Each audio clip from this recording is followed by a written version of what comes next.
I guess first things first, could you just give a bit of background about who you are and kind of what you're doing?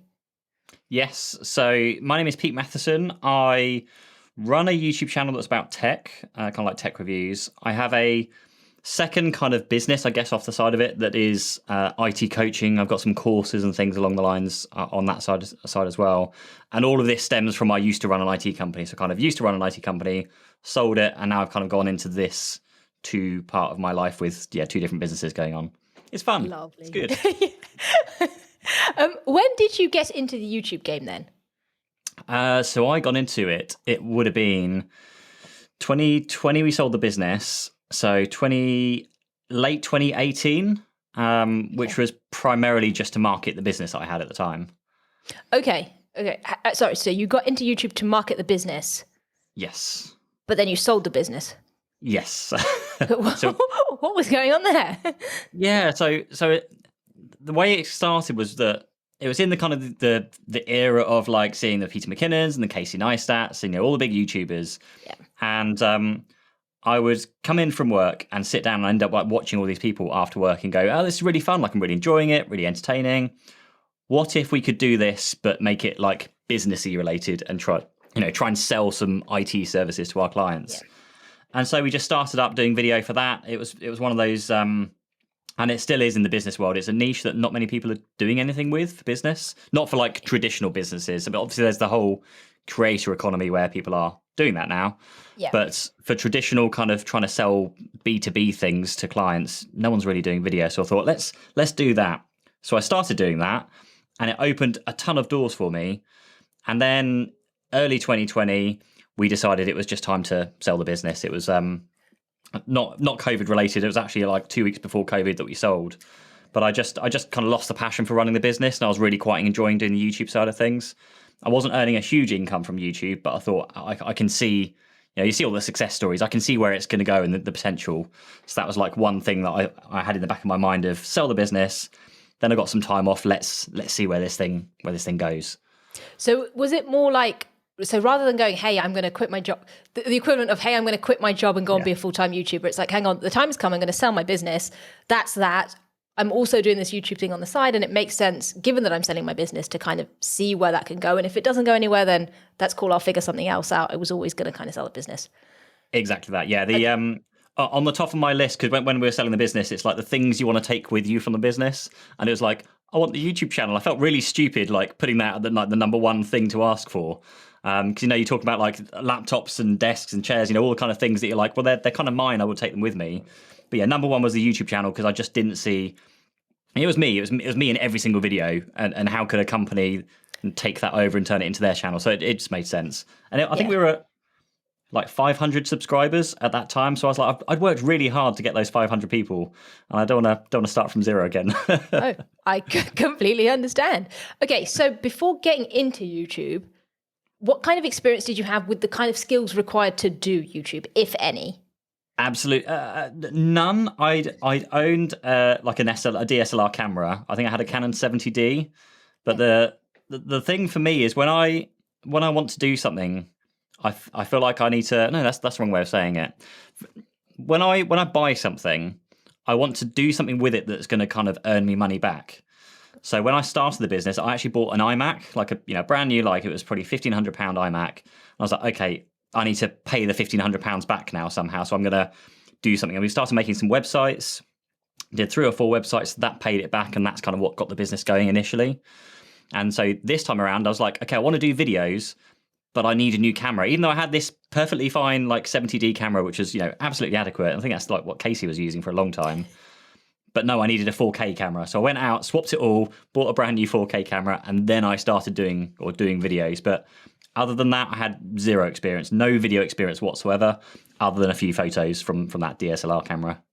Oh, okay, that's quite cool. I like your thing about gear, because I think there's the usual saying of all the gear, no idea, and there's this thing about people that that never do the thing because they're so worried about the gear, and they buy all the stuff and they don't do anything with it, which is fine. But I think there is the flip side to that, where there is actually an excitement. So if going and buying something that seems cool to you is going to kick your ass into gear to doing something, I think you should absolutely do it, because it just reduces the friction. You buy a nice fancy camera and you're like, hang on, I want to get up and I want to go and use that and I want to make something at it. So I think that's actually very, very cool. I think a bit for me was also, and we did it with like everything we did in our business, was if we're going to do something, I want to do like the best damn way I can do it. So it needs to look as good as it can, sound as good as it can. So, you know, invest in like the microphone, not like getting silly money, but at least investing in some decent gear from day one. And then just doing that whole like 1% incremental improvement on everything we do and just seeing where it goes from there, really. Yeah. Given that, I guess you were approaching YouTube from a business perspective rather than what the majority of people obviously do is just, hey, it's a personal thing. How did that, like, how was your mindset different to, say, someone else approaching it from a personal point of view? Because I guess you already knew your niche, so to speak. You had an idea of what you were coming in to do. Like, I was talking to August Bradley, and when he started YouTube, he was like, this is exactly what I want to do. I have a plan and I know where this is going. How does that kind of affect your approach? I think for me, it's kind of changed over time, because when I was running the IT company, the approach was simple to me of I just want to get more IT clients. So I just want to advertise to a very, very local area and just, you know, share my wares of like, we can fix your IT and those kind of things. But now I'm kind of leaving that and gone into this YouTube kind of world. Now it's all about the tech that I'm reviewing. So it's trying to figure out the niche. And I had the same like conundrum with Ali. So I took PTYA cohort 3. And I remember saying to Ali, like, do I do mobile phone videos? Because they perform really well. But I also like doing the other stuff as well. And regardless of what he said, I'm still doing a mixture of everything today. So I still enjoy doing the mobile phone things. I still enjoy doing like other kind of tech reviews. And it kind of comes down to, you know, the whole like niche down to blow up. I know I could niche down and probably blow up faster, but I would just drive myself insane after a while. I need to be able to keep it consistent and enjoy the journey. Because I just love tech. Like, I love reviewing all sorts of tech. It's just kind of part of my passion anyway. So I'm gonna make videos about stuff that I quite like. I think it was Sarah Dici, like one for them, one for me. So I'm paying attention to what works and I'm bringing that into my schedule, but I'm also just doing what I want at the same time. Yeah, and so you should. So that's absolutely fine. So sorry, I may have misunderstood. So when you started YouTube, were you producing videos specifically for the business then, and then when you sold the business, you pivoted, or like how did that actually work? It was a very slow transition. So because the business stuff started talking about like, this is why you need antivirus. Here are some of the best cloud services you can use, those kind of things. We did the odd tech review, like here's a CCTV system, here's a laptop, you know, a few of those things which are loosely related to what I'm doing now. And there was like that 6 months transition period from when I sold the business.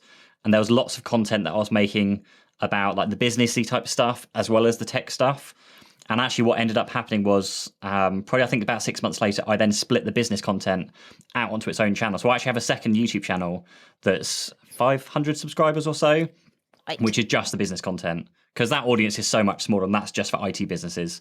Whereas the tech review stuff, that's now lives on my main channel. So yeah, if you go if you load up my channel, go all the way back, you see all my like IT business videos from when I first started. It's a horrible thing to watch, but that's what it is. I'm sure it'd be very enjoyable. So how did you find? So like, going back to like when you started, you were making these specific videos for this tiny niche. How did you find that kind of reception and what you got back and how it drove your business? Versus when you then started making personal content or these tech reviews and these mobile phone videos, and the reception to that and that kind of niche, and maybe even the transition between the two. I think it is different, because with the smaller niche, with the business kind of side of things, your audience doesn't need to be huge when you're running like a local business and you're trying to sell things locally. Like 500 subscribers, that was still like loads of people. You think of it in terms of like how many people are physically in that room. 500 people is a huge room still.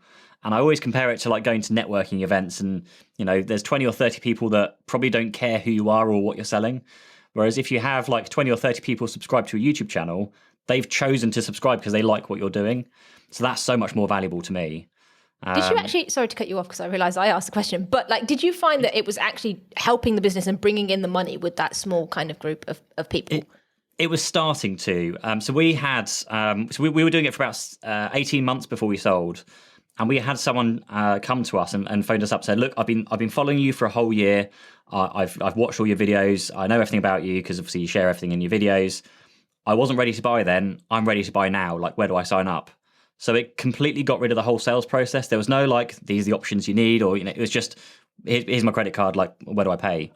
And we had a few instances of that we're starting to build up, and it's the brand building. I've never really understood how to build a brand before. Like, you create documentation with like logos on, you pick some color schemes and whatever it might be. That's what I thought a brand was. But it was when we went to another networking session. It was like an award ceremony, and someone walked up to me and said, "Hey Pete, I absolutely love the brand you've built." Like, I've got a brand? I've no idea that I had a brand. But it's just the people getting to like know you, like you, trust you. They just recognize what's going on. They like that you're doing something a little bit differently to everyone else by oversharing. But on contrast, when you're looking at like the YouTube world of kind of, when I say YouTube world, it's like going into actually running a YouTube channel as a business. You are then much more focused on the views, the subscribers, comments, like all of those kind of metrics come into play, which don't really, or didn't, at least for me, in the whole business world. Because the business world has different rewards. So yes, of course, we were getting clients from it. It really helped our recruitment because everyone could see the inside workings of a business. So that, we had CVs come through just going, "I've watched your videos. I love what you do. Like, can I have a job?" Like, even though we weren't advertising. Right. I had competitors message me, and that was the weirdest thing for me. Like, I'm trying to get clients, and I'm getting competitors messaging me, thanking me for the videos I'm making to help them run a better business. And like, I don't want to help you. I'm trying to grow my business. So that was really bizarre to me. But equally, like, again, that kind of showed me the potential of how YouTube could kind of grow. And that's kind of what the second channel is now. It's now helping other IT businesses to kind of grow and run their businesses, and I absolutely love it. It's really fun. Nice. How important do you think it is for businesses to have a YouTube channel then? Every business should have a YouTube channel. In my mind, every business should treat themselves as a media company first, and then whatever business they are second. Like, media company first, put out media, podcast, audio, video content, blog posts, and do that whole media thing, because that's the stuff that then attracts the business to the rest of the business. Okay, so if somebody was listening to this and they're like, okay, great, I've got a small business, I haven't got onto social yet, YouTube sounds like a great thing, I want to do it, where do I start? How do they go about that? For me, well, firstly for me, I would say, where are your audience? Like, where are your customers? Because depending on the type of business, if it's a B2B kind of thing, LinkedIn is fantastic for B2B. If it's more of a consumer side of things, then yeah, YouTube is fantastic. The search facility on YouTube is second to it's Google is number one. But yeah, ultimately, I think just watching a ton of YouTube videos, I've picked up so many tips along the way. Like, I've had no, until very recently, I guess, I don't know if you call Ali's training formal training, but I've had no kind of proper training. I've just learned it from YouTube videos. It's all out there. You just need to find the channels, learn how to use a camera, learn how to get some good audio. And to be honest, even the first year, don't really care about the videos we're making. Just focus on making the videos. I have this with so I coach IT businesses, and I have some of them have like a camera sat in the corner of their room that every single time I have a phone call with them or a video call, I see the camera still there and not moved. And they're like, I'm going to do a video. It's like, but you're not, because you haven't touched anything. So the main thing is just make the damn video. Like, it doesn't matter how crap it is, but how bad the audio or video is. The main thing is just make the video and upload it, however cringy it is. Then you just work on improving it and making the next one better. You leave that one up, and then maybe in like 6 months' time, you can remake that crap first video and just make it better. That's my opinion. I wholeheartedly agree. But what is that different for the personal channels? Like, I can't fault that theory. For those that have businesses and are trying to grow, do you still give that advice? And what about those that say, well, hang on, I have a reputation. Like, what if people see that and think, oh, amateur, I'm not going to go and like buy from you or whatever? Yep. I had those exact thoughts and worries myself. And I think it was when, so one of our clients was like a very professional, like, accountancy firm, all like suited and booted and all that kind of thing. And I said to them, like, what do you think of the videos? Because some of them were really silly. There was like me riding on an electric skateboard around our office whilst I'm talking about IT support, just like round in circles. And it was quite a small office. And their only response was, "We're watching you with interest." I was like, okay, so they don't hate it. That's the main thing. And secondly, they're watching me to learn if it works so that they can maybe go and do it next. Yeah, that's a very, very good point. Okay, no, cool. Like I said, I think you're right. I think that there's just a hesitation with people, but it is difficult, and that's half the problem with people putting themselves out there, particularly with businesses. Lots of kind of business leaders are just kind of, they're very involved in the day to day, like they just head down, do the work. But putting yourself out there will already elevate you way above and beyond like your other competitors, because no one else is doing it. So if you can be the one that shares that little bit extra, even though it's maybe like unprofessional and doesn't look as good, you'll find clients that like you because of that. They'll go, oh, hey, he's a genuine guy. He's like, I gel with him. Like, he's into the same things that I am, like interests and personality. Like, I like him. I'm going to go and buy from him. So there are obviously negatives. I'm sure some people watching go, well, he's a bit of a tit. I'm never going to buy from him. That will probably happen. But equally, there's going to be some others that come in too. Yes. Yeah. I completely agree. And also, if you don't make the video, you're never going to get better at making videos, and therefore, like, you're never gonna do anything. So no, exactly. I completely agree. Okay, so swinging back around to your professional kind of your personal channel that's kind of grown from this. So you've sold the business and you've gone through this transition, and you've kind of gone, hey, I love making tech videos and stuff. Where does that leave you again, kind of coming back to mindset or goals, like, or just your kind of point of view with the channel? Because obviously before you had a purpose of, hey, I have a business and therefore this is I will get videos out or whatever because I have something to sell. How does that shift when you then, well, two things have happened, I guess. One, you don't have like a business anymore, so you potentially have a way more free time and can therefore do almost what you want. But also, you don't have this, hey, I have something specifically to sell. It's just like I can put anything out whenever I want. How do you approach that? So it was fortunate timing, because 2 weeks after we sold, COVID happened. So we had like 6 months of being stuck at home anyway. And I think for me, the only thing I had, so when I was selling the business, I was going to have like 6 months off, but I was going to, I want to stay and do my one video a week. I'm going to still do my one video a week, even though I've just sold, still going to do that one video a week. And I think for me, it just slowly progressed, and obviously the subscriber numbers grew, and I think I hit on a couple of topics that took off a little bit more than they did normally. So then we started getting some more subscribers, more views, more followers, more affiliate income. It just kind of, the whole thing started growing. I think it certainly grew way faster than I thought it would. And then Slash, on the other tangent, probably not as fast as I really hoped it would, because you see the like hockey stick growth, and like, I haven't seen the hockey stick growth yet. In my eyes, I haven't seen the hockey stick growth. But it was one of those things of just consistency, keep doing it. And it started actually earning me an income very, very quickly, to be fair, after we sold the business, to the stage where it now like earns more than I was earning from my IT business that was like £1 million plus turnover with like 16 staff, with me on my own making YouTube videos, which is just nuts. Okay, let's talk numbers, if that's cool with you. Okay, so you leave your business, like that YouTube channel, with about 500 subscribers, you said.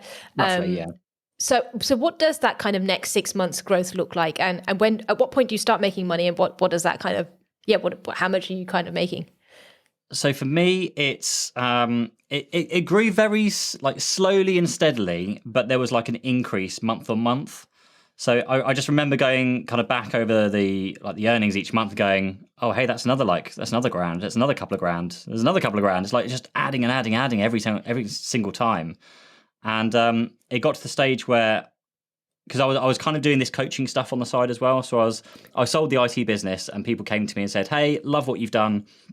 Can you help me do the same thing? Because I want to grow my business and sell it as well. So I had some good, like, stable income. Sorry to cut you off. Did those people find you from the YouTube channel? Is that how they kind of found it? Or were they? It was a mixture. So yes, the YouTube channel, also quite a lot on LinkedIn as well, but I was still posting those videos to LinkedIn. So I was growing an audience on both LinkedIn and YouTube. I think, to be fair, I think on LinkedIn, my audience is about 7,000. And has been around about that for quite a while. So I had more technically on LinkedIn than I had on YouTube at the time. So when I did sell, it was quite, I posted 2 posts on LinkedIn saying, this is what I've done, I've sold my business, blah, blah, blah. If you want some help, then ping me a message, or I'll book in a Calendly link, book in a meeting with me. And literally like 25 people booked a call off the back of those 2 posts. Wow. And this is coming from someone that sells IT, that never, you never put anything out, and 25 people book stuff off the back of it. It doesn't happen. So that was really good. So my coaching became fully booked, like, straight away. When I say fully booked, I dedicate 1 day a week to coaching. So I was back-to-back coaching calls so Thursday, tomorrow is my coaching day. So every single day, every single Thursday was just back-to-back calls. So that was good because that was like my stable income and kind of allowed me the other 4 days a week to do YouTube and just kind of play around and see the income grow. But I've got some figures here of Lovely. Let's revenue dig in. here. So from 2020, which is when I sold my business, so May 2020. In May, I earn £154 this is as a whole, like coaching, courses, like everything. Okay. Yes. June, £300, so doubled. Lovely. July, £600, so doubled again. August, £1,500, pretty much doubled again, if not a little bit more than that. September, £3,500, basically doubled again. Yeah. Then it went to like 5, then 7, then 14, then 12, 15, 13. And fast forward on to today, we're kind of hovering around about 20-ish every single month. With about 70% of that is like YouTube revenue, so YouTube income, which is just it's nuts. I love my life. It's great. I can make YouTube videos like that. I love your life too. This is amazing. Okay, right. Talk to me specifically YouTube money. So I guess at this point now, I imagine there's sponsors and all sorts. But in the early days, I'm guessing it was just AdSense. So what did I don't know if I don't mean specific numbers, but roughly kind of what did AdSense look like, and how long was that kind of ticking along before we kind of move on to sponsorships or other? My AdSense is pretty awful, to be honest. Okay. So AdSense wise, I haven't noted down like the number of subscribers I had at the same time, but AdSense again. So 500 subscribers, it was it must have been about 1,000 subscribers because that's when you get monetized. Yeah. Like £150 was my AdSense, which is why my first month's payment was £150. Got it. 148, 187, 270. Basically, since November 2020, I've had about £1,000 AdSense a month, roughly, and even 2022, I'm £1,500 a month AdSense. So as a percentage, it's a very small percentage from like YouTube income. So where does the other YouTube income come in, and when did that start kicking in for you, and how? The main one for me that kicked it off, I guess, really was affiliates. So for me, I was reviewing the products, and every single video I made, regardless of whether I was talking about a specific product in there, I would still, and you look at all of my kind of video links there, there's always, here's the camera I'm using, the microphone I'm using, like all the gear that's around me and on my desk, like there's always affiliate links in there for absolutely everything. And then when I talked about specific products, I then include like affiliate links for those products. And I thought I was onto something really clever of, I can just review cloud-based services like antivirus, password managers, VPNs, CRM systems, like things you can sign up for a free trial for. You can review them, and then it's a free trial, so you just let the free trial cancel itself. And then you can earn affiliate income off the back of those. So I made a few videos around about those, and some of those did take off, and that's kind of what started lots of the initial affiliate income. And that's kind of what then gave me more followers, more subscribers, and then that kind of led into sponsorships, and has only more recently started leading into sponsorships now. I think it was probably around 25 to 30,000 subscribers where sponsors were starting to get involved and / interested in kind of the channel. Yeah. And with sponsorships, how did like your first one come back? Did they reach out to you then? So you hit kind of 25,000 and they were like, oh, Pete, he's on our radar now. Let's see, let's talk. Yes, there was a few reached out because where I'd made videos specifically about like their services, and they'd seen like the affiliate income increase. They reached out kind of through that kind of route. But a lot of and certainly nowadays as well, like I reach out to a lot of sponsors. I have like a hit list that I want to work with, and I do something every single week to try and contact them, whether that's sending them an email, sending them like a video messages, LinkedIn, just like I took Justin's brand deal wizard course. That is if you haven't already, like go and do Justin's brand deal wizard course as a content creator. It's so good to learn how to like negotiate and find sponsorship opportunities. But yeah, for the most part at the moment, it is for the sponsors I want to work with. I'm reaching out to them. I do get inundated with emails every day from random Chinese, Amazon like resellers. Like, hey, I've got this camera. Can you review this or this kind of service? There's so much stuff out there that you have to spend a bit of time filtering through it to find if anything's actually genuinely like interesting. There was one that reached out to me, which isn't near me. It's my phone behind me, which make like these magnetic phone cases. And I remember seeing them on, it must be like TikTok or some random like ad campaigns like 2 years ago of like, oh, you can stick your phone to anything and it's stuck to a fridge and these kind of things. And I was like, oh, it's a bit gimmicky. But I agreed for them to send out a pack of things, and they've sent me like a case, a charger, and a few other things.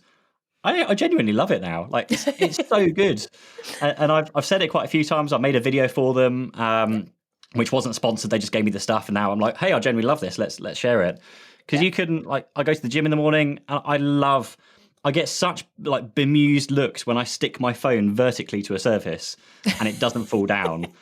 It's just stuff like that and that's just one that came through randomly. So I just love, I both love and hate, because there's so much like stuff to go through that's rubbish, but there are some gems in there somewhere too. Yes, that is very cool. I guess, excuse me, like with tech, there are a lot of people that come into it and they think that you need money to create a tech channel, as in like because you have to invest in the equipment. And I think that that's a myth. Please feel free to dispel that. Because it isn't. I would loosely agree with that to a certain extent. How because you've obviously done cloud-based stuff, but like you said, you mainly focus on phone. So I guess you had like money in the bank already anyways to invest in this stuff. Like what are your opinions on this of somebody wanting to get into tech but maybe not having Yes, it is really, really difficult. I actually there was a Twitter conversation I had with someone going through a similar thing. They're trying to grow their content, and how do you do it when you don't have the money? Yeah. I have to be honest, like the first few phones and things I reviewed, and this was kind of genuine, to be fair. Like I bought them with the intention, because I've one of my like video series I make is this whole lifelong iPhone user switches to a different phone, because genuinely I'm kind of getting a bit bored of the iPhone kind of, not the ecosystem, just the iPhone itself. It just hasn't really changed over the years. And I see all my friends with their Android phones and they're like 100 times zoom on their phones going, oh, that looks quite nice. So I bought some products and then I genuinely returned them after having them, because I didn't get on with them. So that worked around the issue slightly, because you're returning them within their like returns period. So you have the money to buy the product. Obviously, then you return it after time. There are some that I've kept though, like the Pixel 6. I actually bought it and genuinely love the Pixel 6, so I've kept it. And that's very similar with with other phones I like as well. I've just ended up, and this is completely going against the rule of spending money, but I've just bought like the S22 and the S22 Plus again, because I tested them. Was it 3 months ago? Didn't really like them, and now I want to buy them again to actually see if they've improved. But I'm actually going to hold on to these now, because it's so good to have them for comparisons in future. So I do disagree to a point where to be able to make good content with stuff that resonates, like this content resonates with my audience, it's just unfortunate that this is the stuff that costs me money. Yes. Whereas some of the other things that I have, like the cloud services review, that does work with my audience quite well. And that's like free or very, very low price to get into those. But the views are, not as good as the kind of more topical phone releases that you can jump onto. Yeah, with kind of related to that, with your channel, obviously you said you've had steady growth rather than the hockey stick, or like something's taken off. Throughout that, like you've obviously got like a bunch of videos that have really high views on them. Was there anyone in particular that kind of kickstarted any of it, or was it just every so often there's like this viral kind of video, and that's almost a cycle that you go through? There was one, and it was the 5 reasons not to buy an Oculus Quest. Oculus Quest 2, it was the second one that came out. And the reason why was because I had the Oculus Quest 1, the VR headset. I bought the 2 because I actually really liked the headset. And then there was just some things that it just felt a bit cheap to me in some areas where they cut corners. So I made a video. It was one that it's one of these things where you knock it up in 5 minutes.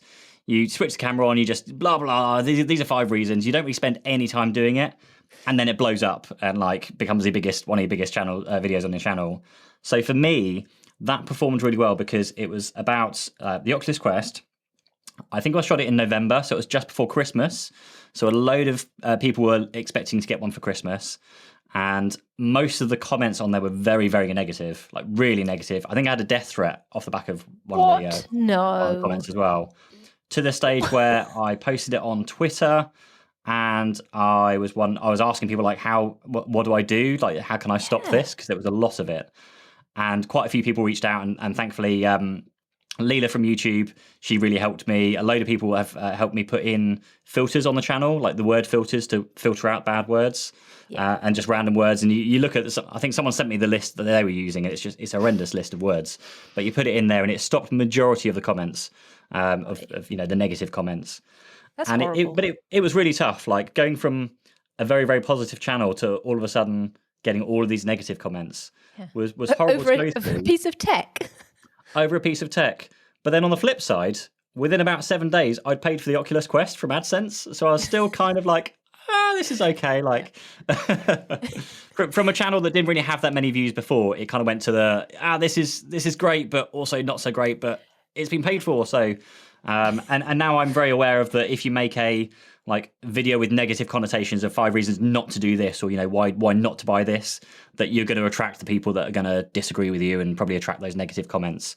So that's something I've always had in the back of my mind. But I still kind of try it from time to time just to kind of see if I can control it. And this is the whole thing, like you're trying to improve every single time. So that formula worked. Let's see if we can improve it and just kind of make it better so it's not as negative next time around, at least in like the interaction anyway. So that was like one of the first ones that took off. And then the next one for me was the mobile phone. I think I bought the Pixel 5a. It was like the cheapest Pixel they did at the time. And again, that one took off. Again, on a more positive note, that was really good. And I think that's now my top performing video on my whole channel. Almost about to be overtaken by one I uploaded last month, which was my S22 Ultra review. But just pay attention to the ones that work. And I made another follow-up Oculus Quest video that flopped, which was 5 reasons to buy an Oculus Quest. And that completely flopped, so didn't do that one again. I then made a best accessories for Oculus Quest, which was just, went on Amazon, bought a load of the accessories, tried them out and just kept the ones that I liked. And that paid really well for like the affiliates again, just linking to Amazon for various things. So there were a few kind of videos that stand out along the way of, actually that performed above average. So let's try and focus more on those. And that's what kind of dragged me into the whole tech review side of things, of going from the business content to, the tech stuff does really well. Let's do more of the tech stuff. And slowly over time, it's developed into reviewing, monitors. I've got a massive 49-inch monitor behind me, mobile phones, TVs, like PlayStations, all sorts of, which is all fun to review. I love it, love all that stuff. But it's the stuff that gets the views still as well. And it's kind of a match made in heaven, because the stuff that gets views is stuff I also enjoy doing. So going back to what you said earlier about, the whole one for them, one for you video, why wouldn't you focus down on like narrow down your niche a bit more? Like, what is it about the other type of content, and what kind of content is it that kind of has you not niching down anymore? So if I was to follow my YouTube analytics, I'm not saying I would be the next one, but a Mr. Who's the Boss. It would just be mobile phone reviews, which is fine. And I know I've spoken to Aaron, and he's like, once you focus on phones, you realize there's a big wide world out there, and there's so much you can go into on the phones. But even just maybe I'm doing it wrong, but every time I get a phone and test it, I literally set up my life on that phone. It's such a pain to have to do that time after time and time after time. Like I've basically penciled in one of those videos a month, so I'll review one of those phones a month. I just about do that. I can manage that. It's a good probably day's worth of restoring things and configuring everything and logging into the apps again. That's okay, but to do it on like a weekly basis or daily basis, I've seen one review channel that just reviews phones, and they're like, "Hey, this is the la da da phone. I've had it for 1 day. Here are my thoughts." I'm like, one day? Like, I spend like 2 weeks with all of my phones minimum to make sure that I've got like a good opinion on what it is. So it would just drive me nuts. So that's why I very kind of, I space those out. It's one a month for those types of videos.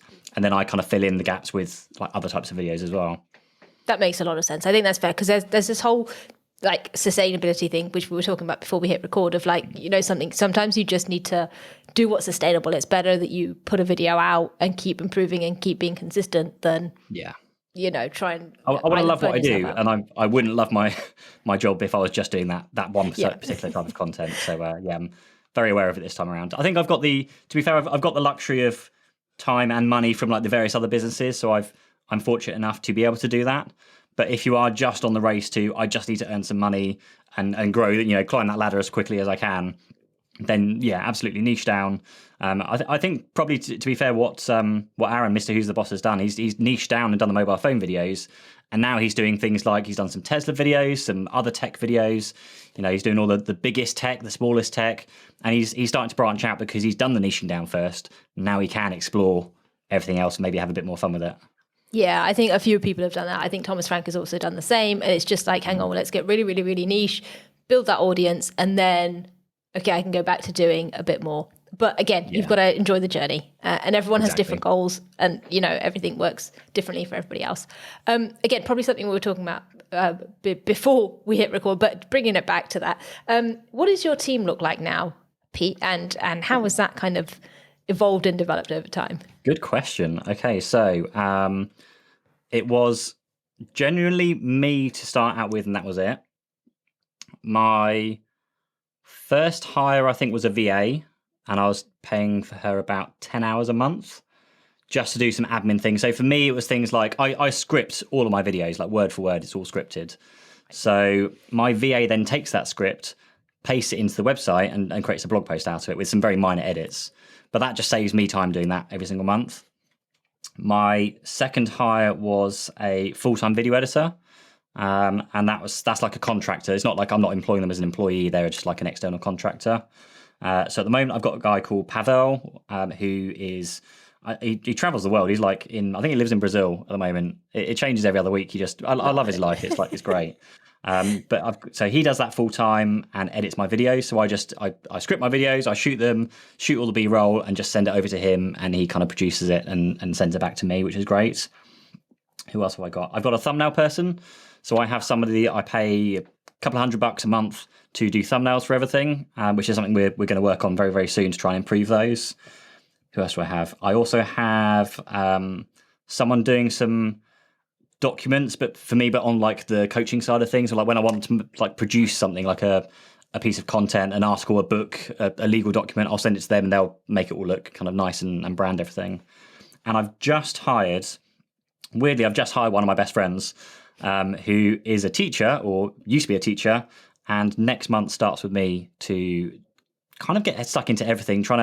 I thought, being a teacher, he can help me really sort out my course content, because I've got a course that I sell for the IT side of things with coaching, just like some structure around it and more like education based things of different ways of learning and different ways of teaching. So that would be really interesting. And just having someone there to offload to, they can make sure we're ticking all the boxes when we make a video. Like we've uploaded it, we've set the title, we've set the thumbnails, we've got sign off from the sponsor, we've posted the blog post, we've recycled it, posted it onto Twitter, Facebook, YouTube, all the things, and look at analytics, because it's really, really bad. I don't have time to look at analytics at the moment. And we were saying before the call today that I think I've looked at my analytics and gone, oh, it's a 9 out of 10 or like a 10 out of 10. Crap. I've sent a message to my editor, so let's swap the thumbnail, let's change the title.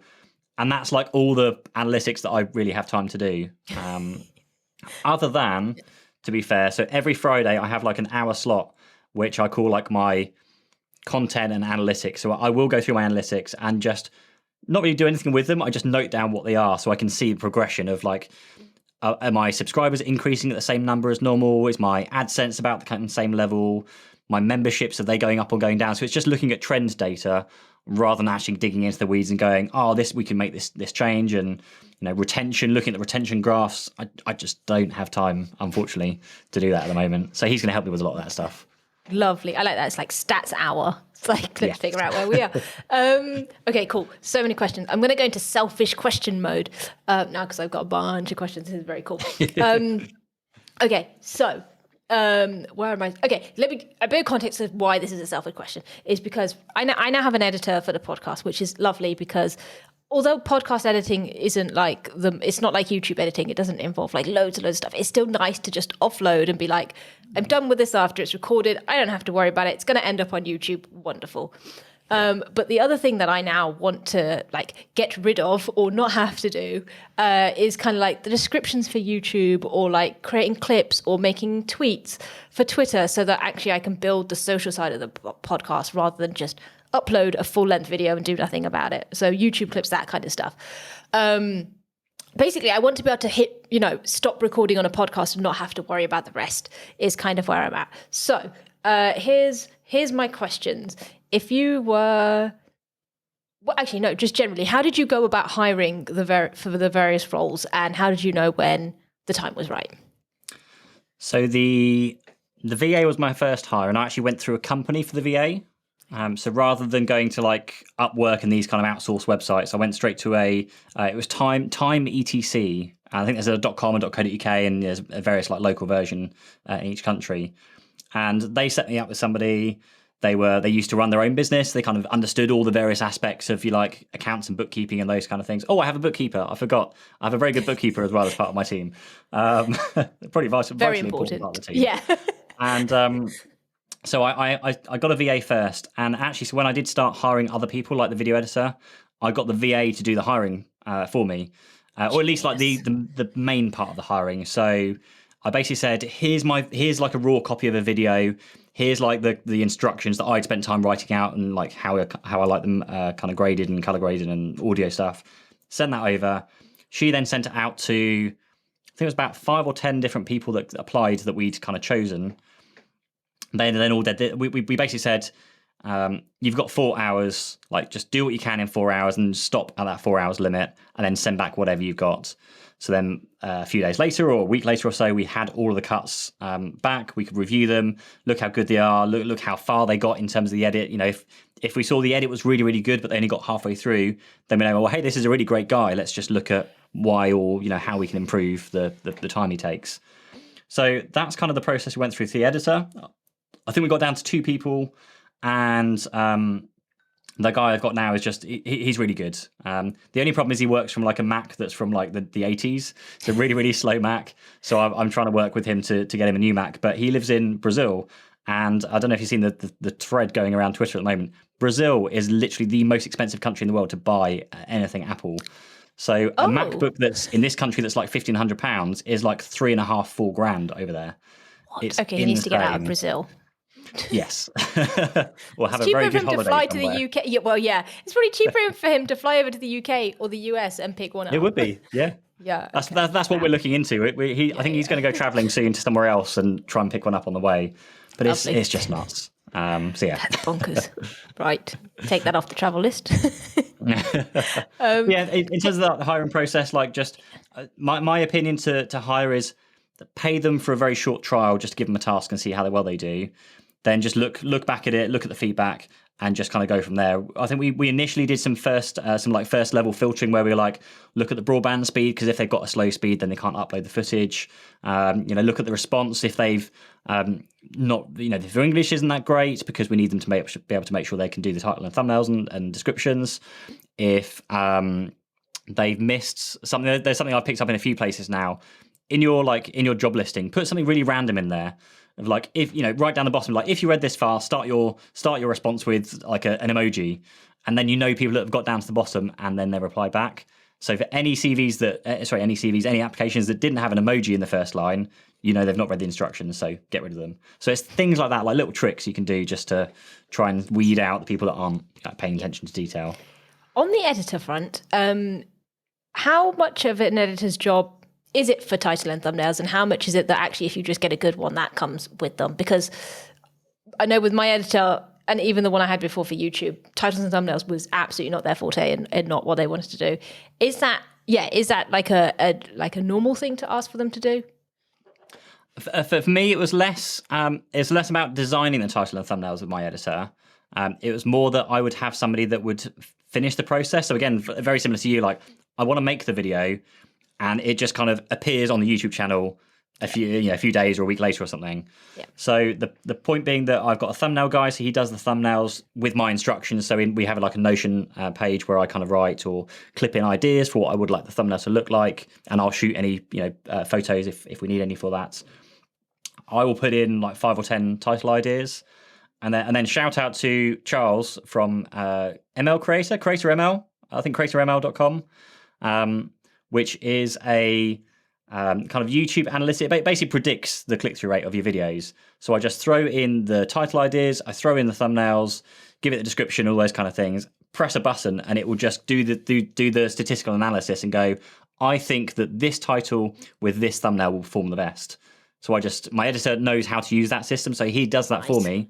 He grabs the thumbnail, grabs the title, puts it into YouTube, and then schedules a video with TubeBuddy. So it's all kind of all taken care of. I think I just glance over it just to see if I want to change. Like sometimes I need to do the affiliate links if it's like a platform that he doesn't have access to. But again, I do give permission, and I share my passwords to like most of my team as well, so they can do all that stuff, because I don't want it to be stuck with me because I'm the one holding the password for something critical. Yes, yeah. You never want to be the bottleneck. It's like, no. I just pass this over. Okay. I had lots more questions after that, but let's not go down that route. Is it safe and fair to talk salaries of what you pay these people? Because I understand that's personal, so I don't necessarily want to go too much into this. I really struggled. So I think I was going through PTYA, and I'm sure Ali mentioned something like, you pay them like $1,000 a month. I could not find anybody for $1,000 a month. Not that were any good. I think it was about £25 an hour was what I came up to first. For a good editor, and I'm paying about £1,500 a month for my video editor, like full-time video editor. And the reason why I outsource is that because then I don't have the responsibility of all the other tax implications, pensions, PAYE, like all the weird companies. So I'm a limited company, like personally. So when you employ people, you have lots of other responsibilities. And I'm trying to, I've kind of done that with my old business. I've been the responsible person. So I'm trying to avoid all responsibilities this time around by outsourcing instead. Understandable. Apart from my best friend that's going to work for me soon, because I can understand hiring him and not having to deal with all that stuff. Yes. No. Okay, that's fair. And I think you're right. I think you can get cheaper editors, but they are very much they will do exactly as they've been told. It's almost like they work through a checklist of like, okay, I will do this, I will do this, I will do this, versus hang on, someone who can you can say footage is up, go and make it like amazing, do what you need to do, and I'll leave you to it. So yeah, I think it depends where you kind of fall. I understand that people at the start of their journey might not have as much to spend on that. But then it also depends on how much of an investment, I guess, you want to make and how much you can. So that's fair. I think for one thing that was beneficial to me was that part of my like the business that I do is I create content for somebody else. So there's a business that reached out to me. So they ran a competition. They ran a competition that said, here's a video idea. People submit your videos to us, and we'll award you a winner, and we'll pay you like £500 for the winner. Nice. So I made a video for them and posted it on my channel, shared them the link, and they chose me as the winner. So I was like, great, £500 for doing that. Awesome. And then they came back to me and said, hey, love what you've done. Like, can we work together? Can we like figure something out? And so now I create videos. I create 2 videos for them every single month. My editor does the editing for them. And that's like a regular income that kind of it pays for some of his salary. So I know that the bulk of my editor's salary is covered by this one contract that we've got, which is like another bonus. That's very cool. Yeah. That's very, very cool. Oh, where was I going with that one? Oh, sorry, totally off topic, but related topic. Did your friend quit to come and join you, or like did he happen to be coming up to leave, and you were like, I will just take you? I caught up with him for a beer recently, and I think he was just going, oh, mate, if you were to offer me a job, I'd just vanish within a second. And I was not ever thinking of employing him. I mean, it's weird, like he's a teacher. Why would I employ a teacher? And then I went home and actually started thinking about it, going, oh, hang on a minute, like teaching, education, all the finance stuff all the business stuff I'm making, the YouTube videos, that's great, because that's, again, it's like teaching and education, and he's an ex drama student as well, so he does his drama stuff, so that'd be great for like improving my personality on videos.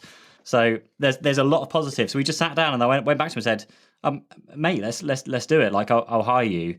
And he literally went into work the next day and like handed in his notice. I was like, okay, now it's all got a bit serious all of a sudden.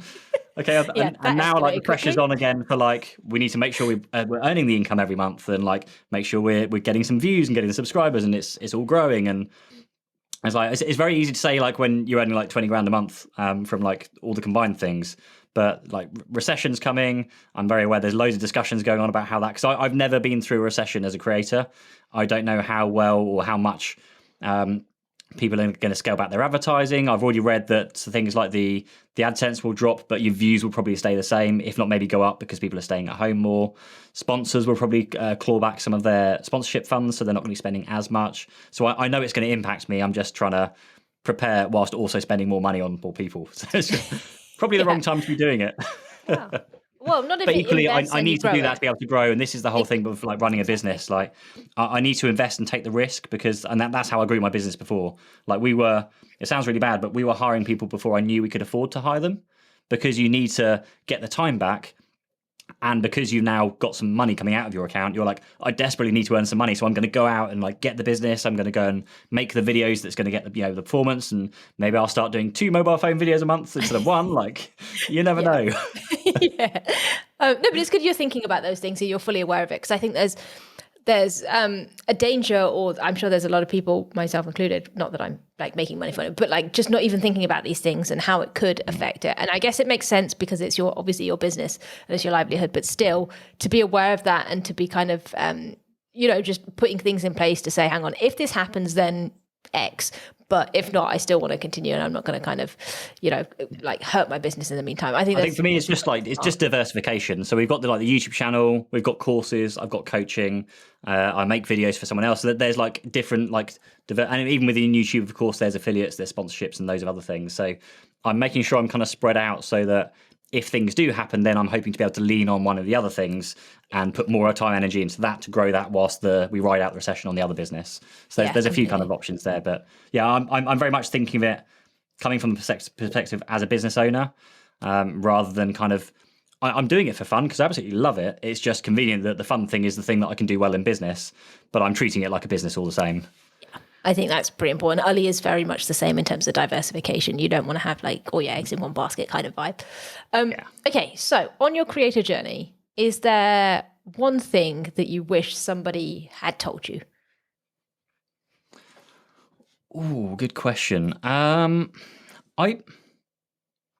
don't think there is. Honestly, like throughout the journey that I've been on, the people have been there saying the things that I wanted to hear along my way already. People like Cody Wanner, like a huge amount of respect for Cody, because he's still going on YouTube. He was doing his like daily vlogging, like when I was kind of getting into YouTube, and it was him. I think it was like his videos. If he had this like no small creator kind of tag he was going along with, and it was that picture that he's shared a few times of like, what if you stopped here? And it's like his like YouTube analytics that's just an arrow pointing at just before all the graphs spike up. And I've had that exact same thing. If I look at my kind of graphs, there's a moment where I can point at it and go, what if I just stopped there? Because right after then, I had like the Oculus Quest video, I had the mobile phone videos, and the channel just started growing from that point of view. It took me 18 months to 2 years to get to like 1,000 subscribers. And now, like a year or two on, I'm at 40,000 subscribers. It's really like, it's a crazy journey. And I know people have bigger experiences and slightly slower experiences, but for me, it's been more than enough. So I think in terms of the advice, it's just been, people say like you become, is it like the 5 people you hang around with, something along those lines? Yeah. And I've kind of done that, but virtually through people's YouTube channels. So the people I followed, I'm like, oh, that's the content I'd love to make. Like, yeah, and inspiring, like, Lizzie, Chris, there's tons of people out there that I just take inspiration from, because I can't do it from my home here, because for some reason there's not many YouTubers in the UK that I find, other than the big names that I know of. So I get my inspiration from online videos instead. No, I think that's really cool. I think that there's potentially a common misconception, and I've definitely done this before, that you almost have to, like, if you want a mentor, you actually have to physically know them and reach out to them and have them say yes and like mentor you. But actually, exactly to your point, if you pick the 5 people that you just like look up to or respect or admire, and they happen to be 5 YouTubers or whoever they are, 5 businessmen or like a mix, but if you just religiously follow their content and understand them better, they are mentors to you, whether you have that conversation with them or not. So yeah, I think that's actually very, very cool. And a load of them, I find you can just reach out to them on like Twitter. I've had so many conversations with people on Twitter, like big YouTubers that you might be thinking, oh, they're much bigger than me, they're not going to talk to me. I've been talking with like Leela from YouTube, who's 100K, about different types of cat litter. Like, it's just what? Yeah, I completely agree. Please, like, what's the worst that can happen? Someone will ignore your message. Yeah, like, exactly. Okay, like, cool. No one's going to tell you to like go away. Like, don't lean in with an ask that's just like, oh, can you do me a favor? Just reach out to people and talk to them. It's very, very cool. Yeah, exactly that. Nice. Okay, last question. I know you've touched upon obviously like the recession coming, you've got plans for it, but is there like one thing going forward that you think is just the most impactful for your business to kind of do or implement or focus on? I think for me, and this is kind of the reason why I'm bringing someone in, it's just to really niche down, but to like the analytics and paying attention to things. Like we're A/B testing thumbnails constantly already. So when I have like those first few kind of versions of thumbnails and titles made, we load them into TubeBuddy, and so that I know. And people ask me all the time, like, why bother, even on a small channel? But I'm like, well, if you can, improve the click-through rate on some thumbnails by 1%, 2%. I've had some that are about 100% improved click-through rates from A/B testing, from silly things like adding an arrow, like one arrow, like 100 times click-through rate. But just by doing that, but across your whole channel constantly, that's automatically going to improve like everything. You're going to get more clicks, more views, more subscribers. And now we need to do that, but with like the actual videos themselves. So, and he's already started doing it. He started looking through some of my videos and going, oh, hey, Pete, every time this comes up on screen or every time you say this, I notice it dips. So now I'm like, okay, mental note of that. I'm not going to say those things anymore, or we won't use those imagery anymore. And there's the whole, studying to find out if more B-roll helps, whether it's just better just being the top-down camera or face-to-face. There's all those kind of things that, like I said before, I haven't got time to do at the moment. But I think just by doing that, it just makes sense. Rather than, I'm at the stage now where I'm making content every week. I'm making what I feel is good content every week. Now I really just need to pay attention to what everyone else is telling me and what YouTube's telling me is which parts are good, which parts are bad, which parts can I do better. And I've looked at my analytics before and cut out entire sections in the YouTube editor, because you can just, if there's a section where the viewers just drop, and like, okay, that's going, snip that off. More than likely at the beginning and the end, most of the time I find. Yeah. And it does improve the overall retention. It starts getting more views. So it's just, but again, I don't have a huge amount of time to do that. So it's just somebody to do a lot of that work and effort. It's funny because you watch the videos and like the background audio changes all of a sudden. And if you know what you're listening for, you can find the cuts. I'd never even thought about that, but that's genius. Like, get rid of it. I think I heard Mr. Beast does it a lot. I think he'll go into his analytics and just chop entire sections out if it's not performing, just to try and bring up that overall, like if I can see like 50% of my audience disappears in the first 30 seconds, cut the first 30 seconds, and now immediately your floor is like way higher. Yeah, that's a very good point. And on the analytics, I agree. I think, like we were talking about Mr. Who's the Boss earlier, he is someone who really, really, really focused on his analytics and like tweaked and tweaked and tweaked. And then he just saw this, well, we all see like 10 million plus like on his channel. It's just like, okay, that's the power of listening to the numbers. And not say that works for everyone. Very difficult not to get dragged into that thing, though, I find, because when I look at like I watch the Mr. Beast videos myself, and I'm like, I'm paying attention to everything that's going on and going, I should be doing that in all my videos, but I just can't imagine a tech review done by Mr. Beast. It would just be like explosions and this thing here and this. It's just, there's too much going on, and it's just. But it's difficult because it works. And like the whole YouTuber thumbnail thing, like it works, so people do it. I know Linus Tech Tips says constantly, like people keep saying, when are you going to stop doing the duck face? The duck face thumbnails, and like when people stop clicking on them, because people click on them at the end of the day. Yeah. You need to get them in, otherwise no one's watching your stuff. Amazing. Pete, this has been wonderful. I've realised we've gone very over and I'm just yapping at you, but this has been great. Thank you. Hopefully people aren't bored. I wasn't bored, so like no one's going to be bored. But really, really appreciate your time, and it was a super fun conversation. So thank you very much. Thank you very much for having me.